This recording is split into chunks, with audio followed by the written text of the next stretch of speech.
ধরা যাক জাতীয় সংসদ নির্বাচনে 151 আসন পেয়ে কোনোভাবে সরকার গঠন করলো জামাতে ইসলামী। রাজনৈতিক বিশ্লেষকদের মতে এমন পরিস্থিতিতে সংসদে 149 আসনের বড় শক্তি নিয়ে থাকা বিএনপি বিরোধী দলে থেকে প্রথমেই ওয়াক আউটের মতো কঠোর অবস্থান নিতে পারত। অল্প সময়ের মধ্যেই সরকার বিরোধী আন্দোলনের ডাক আসার সম্ভাবনাও উড়িয়ে দেওয়া যায় না। বিশ্লেষণে আরও বলা হয়, এ ধরনের আন্দোলনে আওয়ামী লীগ সহ বিভিন্ন রাজনৈতিক ও সামাজিক শক্তি, মিডিয়া ব্যক্তিত্ব, সাংস্কৃতিক অঙ্গনের মানুষ এবং বিভিন্ন ধর্মভিত্তিক সংগঠন সম্ভাব্যভাবে যুক্ত হতে পারত। ফলে নতুন সরকারের ওপর রাজনৈতিক ও জনমতের চাপ দ্রুত বেড়ে যেত।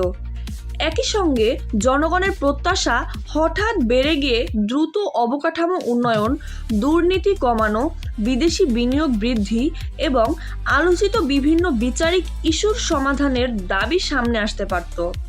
এত চাপের মধ্যে সরকার পরিচালনা কঠিন হয়ে উঠত বলেও মত দিয়েছেন পর্যবেক্ষকরা। অনেকে মনে করেন এমন পরিস্থিতিতে বিরোধী দলে থাকা তুলনামূলক স্বস্তিদায়ক হতে পারে, কারণ ক্ষমতায় এলে বাস্তবতা ও প্রত্যাশার ব্যবধানই সবচেয়ে বড় চ্যালেঞ্জ হয়ে দাঁড়ায়।